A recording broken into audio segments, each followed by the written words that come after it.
الصلاة والسلام عليك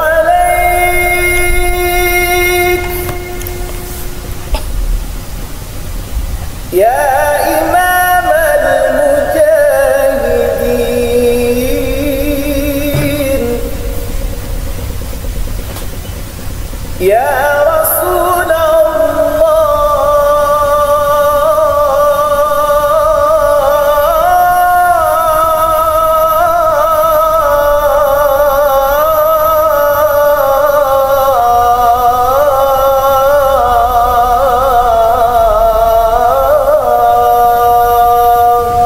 Bismillahirrahmanirrahim. Assalamualaikum warahmatullahi wabarakatuh. Alhamdulillahirabbil alamin. Asyhadu an la ilaha illallah wa asyhadu anna Muhammadar Rasulullah. Allahumma sholli ala Muhammad wa ala ali Muhammad, amma ba'du.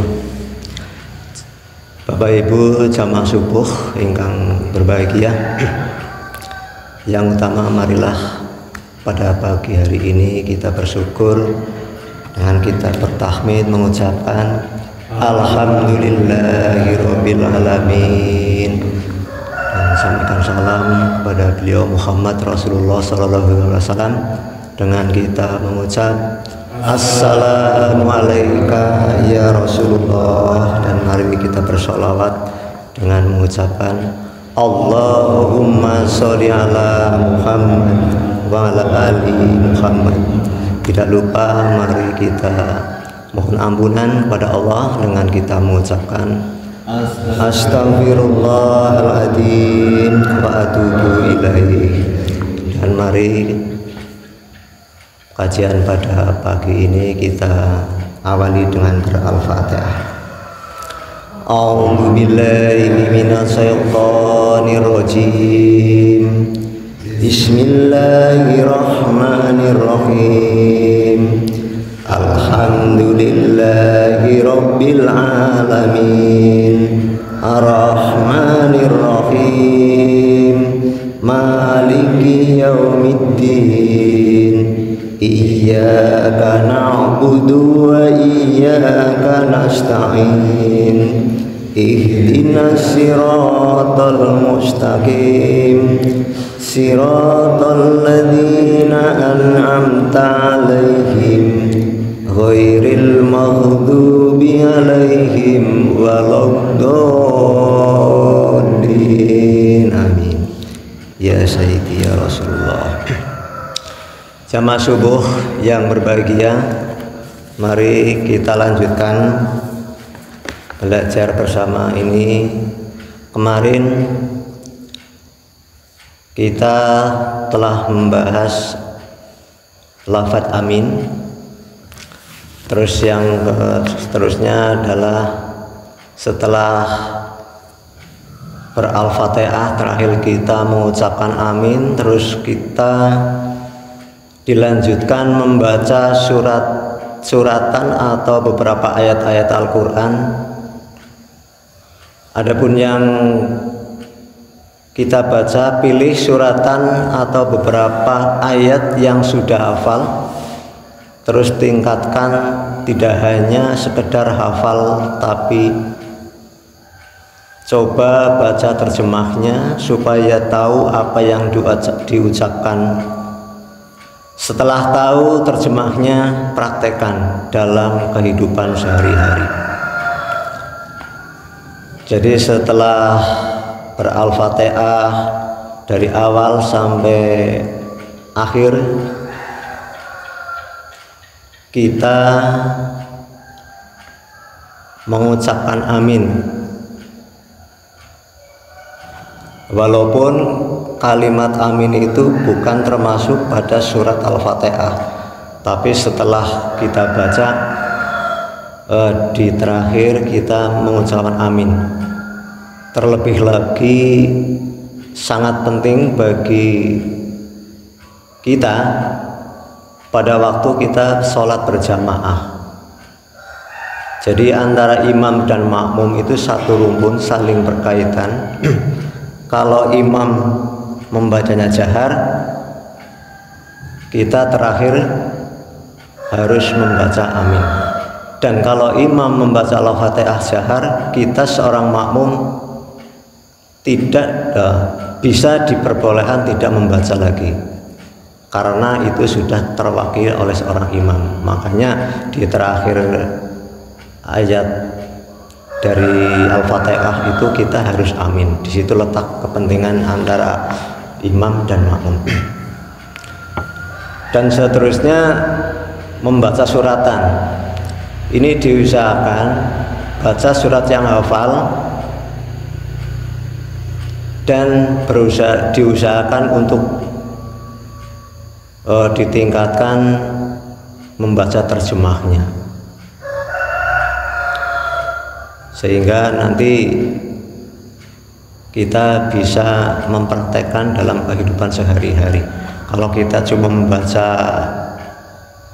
Arabnya tok, nggak dibaca terjemahnya, otomatis kita tidak akan tahu bahwa isi surat itu apa.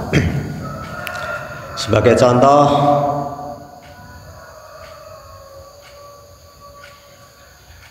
misalnya kita membaca suratan pendek Qul huwallahu ahad, yang artinya katakanlah Muhammad, Allah itu esa. Lah, di sini kalau kita cuma membaca Qul huwallahu ahad tapi tidak mempelajari artinya kandungan yang ada dalam surat Al-Ikhlas kita tidak tahu, sehingga kita dalam kehidupan sehari-hari tidak memahami, tidak bisa mempraktekkan apa yang telah kita ucapkan pada waktu membaca Qul huwallahu ahad.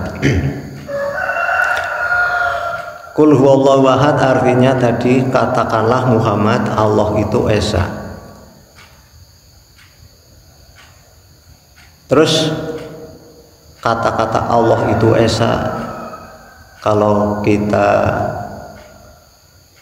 pahami itu memang agak kesulitan, karena ini juga perlu istilahnya apa ya, analogi atau gambaran ya. Jadi nanti istilahnya biar kita apa sih itu esa, Allah itu esa. Bapak Ibu sekalian yang saya hormati, kalau kita sadari sebetulnya Allah itu sudah esa dengan kita, cuman kita saja yang belum paham hal itu, karena perlu juga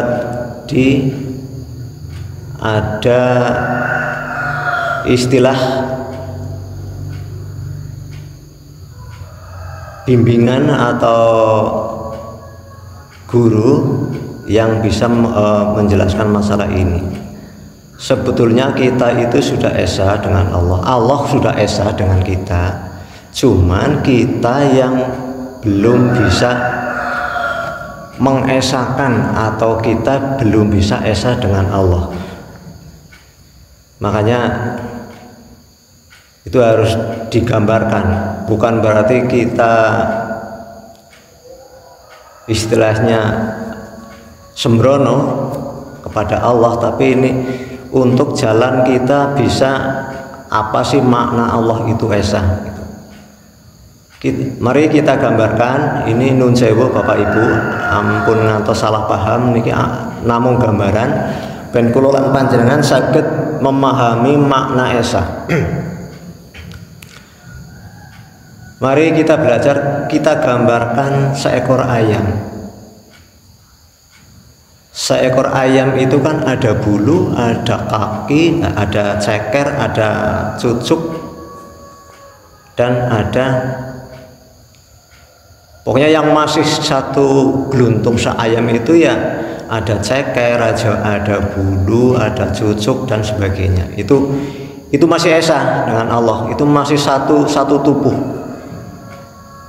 Kalau ceker terusan Pak Cucuk sama ekor sama bulu itu masih dalam satu kesatuan dengan ayam, itu yang dinamakan esa. Jadi masih satu geluntung ayam. Karena apa? Kalau bulu, ceker, cucuk dan sebagainya masih dalam ayam, itu kalau kita pandang itu kita namakan ayam. Tidak mungkin bulu masih nemplek di ayam dikatakan bulu ayam. Pasti dikatakan itu ayam. Terus lagi kalau ceker sudah tidak ada pada ayam, contohnya ditugel satu lah ya, dilalah geletak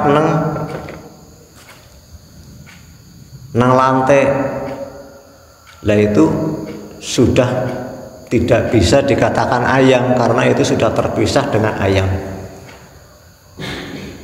Itu gambarnya seperti itu. Jadi kalau kita sudah keluar dari Allah, berarti kita sudah tidak esa dengan Allah. Itu juga termasuk yang dimaksud esa itu termasuk dengan kelakuan kita, terusan aktivitas kegiatan kita dalam sehari-hari. Kalau itu sudah diakui dengan perbuatan kita sendiri, bukan perbuatan Allah, itu namanya juga sudah tidak esa dengan Allah. Itu sebagai gambaran tadi seekor ayam, kalau masih utuh dalam satu ayam, ada bulu, ada ceker dan sebagainya di ayam, masih utuh belum misah, itu yang gambarannya yang masih esa seperti itu. Sedangkan kalau sudah terpisah salah satunya, misalkan ceker dan sebagainya, itu sudah dikatakan bukan esa, karena bisa dikatakan itu ceker ayam, itu cucuk ayam dan sebagainya. Tapi kalau masih dalam satu kesatuan ayam, itu masih bisa dikatakan esa karena itu satu bisa dikatakan ayam ya, masih di ayam.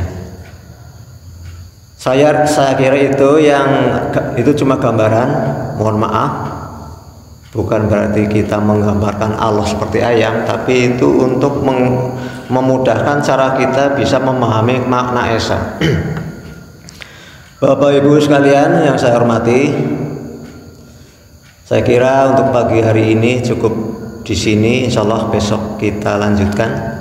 Segala kekurangannya saya mohon maaf. Mari kita tutup dengan doa kifaratul majlis. Subhanaka Allahumma wa bihamdika asyhadu alla ilaha illa anta astaghfiruka wa atubu ilaih. Mari kita bersolawat 3 kali. Allahumma sholli ala Muhammad wa ala ali Muhammad. Allahumma sholli ala Muhammad wa ala ali Muhammad. Allahumma sholli ala Muhammad wa ala ali Muhammad. Ya Sayyidi ya Rasulullah. Mari kita bersyukur sekali lagi dengan bertahmid. Alhamdulillahirabbil alamin. Astaghfirullahaladzim. Assalamualaikum warahmatullahi wabarakatuh.